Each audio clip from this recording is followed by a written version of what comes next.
उद्धव ठाकरेंच्या बैठकीला खासदार नागेश पाटील आष्टीकर ऑनलाईन उपस्थित होते। आज रात्री जिल्हा प्रमुखांशी झूम कॉलवरती ते संवाद साधणार आहेत। शेतकरी कर्जमाफीच्या मुद्द्यावरून ते रस्त्यावर उतरणार असल्याची माहिती मिळतेय। नागेश पाटील आष्टीकर बैठकीला उपस्थित राहतील की नाही या संदर्भात साशंकता होती, पण ते ऑनलाईन उपस्थित होते आणि आज रात्री जिल्हा प्रमुखांशी झूम कॉलद्वारे संवाद साधला जाईल।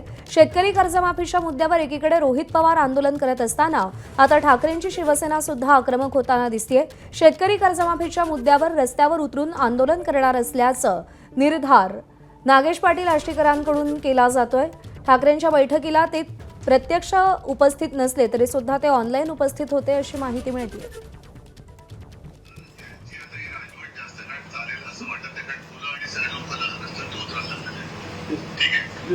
आता आज रात्री मी व्हिडिओ कॉन्फरन्स घेतोय आपल्या जिल्हा प्रमुखांची, त्याची सुद्धा मी लिंक तुम्हाला पाठवतोय। आता या सरकारची जी काही कर्जमुक्तीची गोष्ट असेल, इतर काही गोष्टी असेल, त्याच्यासाठी आपण रस्त्यावरती उतरतो आहोत। परंतु तुम्ही कृपा करून सगळेजण माझ्या संपर्कात आहात। ज्या वेळेला मी फोन करतो त्या वेळेला तुम्ही असता, जेव्हा बोलतो तेव्हा तुम्ही येता।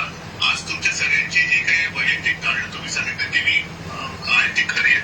त्याच्यामुळे फक्त होणार काय की हे 4 खासदार अनुपस्थित, तर तुम्ही आज फक्त तुम्ही तिथे असाल, तिथून प्रेस लाईक स्टेटमेंट द्या। 2:30 वाजता ठेवली साहेब मी प्रेस 2:30 वाजता प्रेस ठेवली। त्याच्यामध्ये तुम्ही तुमची कारण जी काय ते सांगा। तुम्ही संपर्कात माझ्या आहात आणि तुम्ही कुठे जात नाही आहात। तर याच्यामध्ये मग कुठे संशयाची भूत हे आपापल्यात कोणाला सोडत नको। पुन्हा काय होतं, मग कार्यकर्त्यांमध्ये चर्चा, प्रेसमध्ये चर्चा आणि काही कारण असताना मग आपल्याबद्दल एक संशय व्यक्त केला जातो, गोंधळ निर्माण केला जातो। तर तो होऊ नये म्हणून जरा तुमच्याकडे थोडी एक स्टेटमेंट घेऊन या। तुम्ही सांगा, मी पण सांगणार आहे की आमची व्हिडिओ कॉन्फरन्स झालेली आहे, सगळेच्या सगळे माझे खासदार माझ्यासोबत आहेत।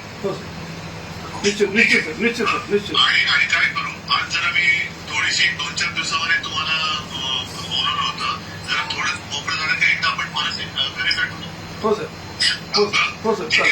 आणखी तिकडे कोणाला काय सांगायचंय? राजाभाऊ, तुम्हाला काय आपल्या खासदाराशी बोलायचंय? आणि दुसरी एक गोष्ट, रात्री झूम कॉलला मात्र सगळेजण उपस्थित राहा। आणि या सगळ्या संदर्भात अधिक बातचीत करूयात। वेदांत अनेब आपले प्रतिनिधी सध्या आपल्या सोबत आहेत। वेदांत, नागेश पाटील आष्टीकरांच्या उपस्थितीबद्दल साशंकता होती, पण ते ऑनलाईन उपस्थित होते। तो व्हिडिओ देखील समोर आलाय।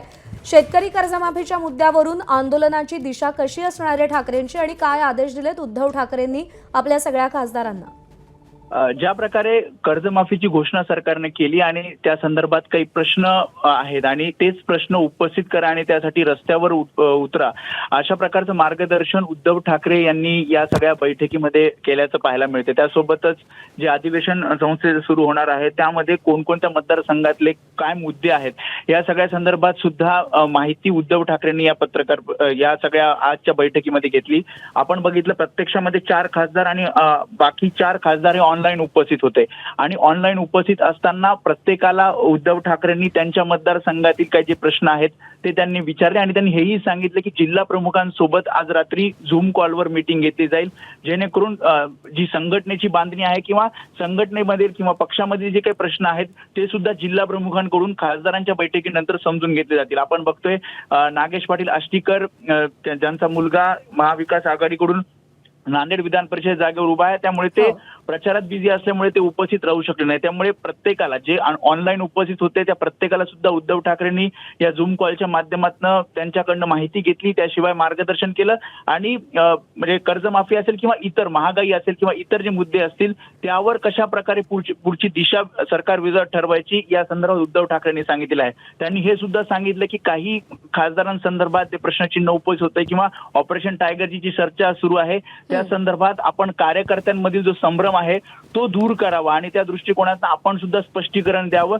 त्यामुळे एकीकडे ऑपरेशन टायगर चर्चा असताना ही बैठक एक प्रकारे लिटमस टेस्ट आहे आणि त्यासोबतच सरकारच्या विरोधात पुढे कशी उभं राहायचं किंवा संघटनात्मक रित्या कशी ताकद दाखवायची या सगळ्या संदर्भात सुद्धा मार्गदर्शन उद्धव ठाकरेंनी ऑनलाईन आणि ऑफलाईन केल्याचं पाहायला मिळतंय। वेदांत, धन्यवाद दिलेल्या माहितीसाठी।